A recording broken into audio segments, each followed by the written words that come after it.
উত্তরবঙ্গের নিঝুম এক গ্রাম, যেখানে দুপুরের তপ্ত রোদেও এক অদ্ভুত নিস্তব্ধতা খেলা করে।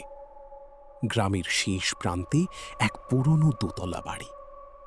আজ সেই বাড়ির চিলেকোঠার ঘরে ধুলো জমা স্মৃতির স্তূপ ঘাঁটছে ঝন্টু আর পল্টু। তারা জানে না আজ তাদের হাতে এমন এক অভিশপ্ত বস্তু আসতে চলেছে যা বদলে দেবে তাদের চেনা জগৎটাকে। পল্টু, দেখ দেখ, সিন্ধুকের তলায় এক চামড়ার মোড়ক। এর ভেতর তো একটা মানচিত্র। রক্তপুর রাজবাড়ি লাল কালিতে আঁকা। দাদু তো কোনোদিন বলেনি এমন জায়গার কথা।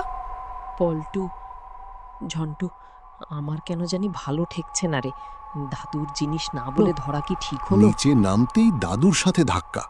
ঝন্টুর হাতের মানচিত্রটা দেখা মাত্র দাদুর চোখের মনি স্থির হয়ে গেল। তার ফ্যাকাশে মুখে ফুটে উঠল এক গভীর আতঙ্ক। এটা কোথায় পেলি ঝন্টু? খবরদার ওটার কথা ভুলেও মাথায় আনিস না। ওটা কোনো সাধারণ গ্রাম নয়। রক্তপুর হলো অভিশপ্ত ভূমি। গত 50 বছর ওখানে কোনো জ্যান্ত মানুষ পা দেয়নি। ওখানে দিন মানেই অন্ধকার, আর রাত মানেই প্রেতাত্মাদের রাজত্ব। যারা গেছে তারা কোনোদিন ফিরে আসেনি। দাদুর এই সতর্কবাণী ঝন্টুর মনে ভয়ের বদলে জাগিয়ে তুলল এক মারাত্মক রোমাঞ্চ। সে ঠিক করল রহস্যের শেষ দেখে ছাড়বে। পল্টুকে রাজি করিয়ে পরদিন বিকেলেই তারা রওনা দিল সেই নিষিদ্ধ পথে।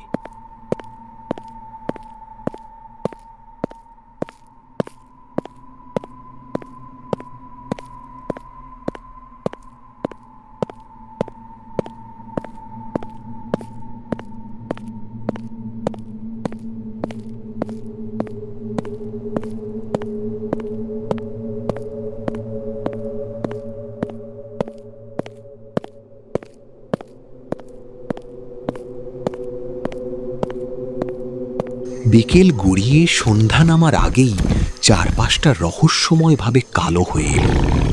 বনের ভেতর গরমের চিহ্ন নেই, বরং হাড় কাঁপানো এক ঠান্ডা বাতাস বইছে। চারদিকের গাছগুলো যেন হাজার হাজার হাত বাড়িয়ে ওদের আমন্ত্রণ জানাচ্ছে। এই বনে পাখির ডাক নেই, প্রাণীর স্পন্দন নেই, আছে শুধু এক গুমোট নিস্তব্ধতা।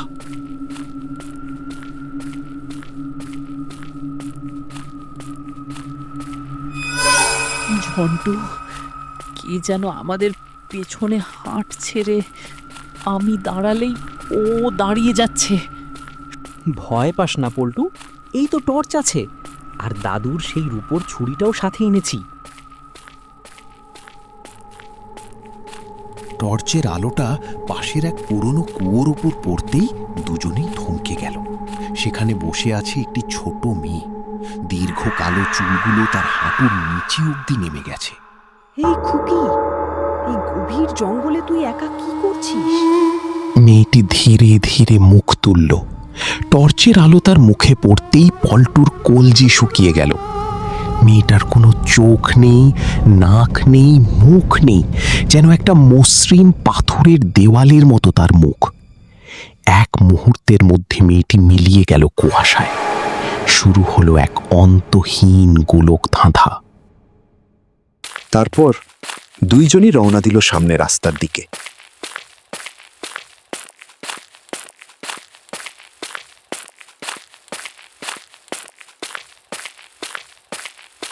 অবশেষে তারা এসে পৌঁছালো সেই নরকের দরজায়, রক্তপুর রাজবাড়ি। কালচে লাল রঙের অট্টালিকাটি যেন রক্তে ভেজানো। জানলার ভাঙা কাঁচগুলো যেন অন্ধকার গিলে খাচ্ছে। তারা ভেতরে পা রাখতেই প্রধান দরজাটা এক বিকট শব্দে নিচে থেকেই বন্ধ হয়ে গেল। ঝন্টু, টর্চটা কাজ করছে না কেন? আলো যেন অন্ধকার কাটতেই পারছে না। উপর তলা থেকে ভেসে আসছে এক কান্নার মতো পিয়ানোর সুর। পল্টু ভয়ে উপরের দিকে তাকাতেই দেখল দেয়ালের কোণ থেকে একজোড়া ফ্যাকাশে সাদা পা নিচে ঝুলে আছে। লম্বা নখগুলো যেন মাংস ছিঁড়ে খাওয়ার অপেক্ষায়।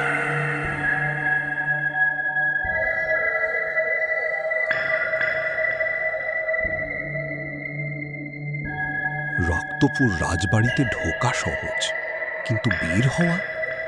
ঝন্টু আর পল্টু কি পারবে এই মৃত্যুর ফাঁদ থেকে বেরিয়ে আসতে?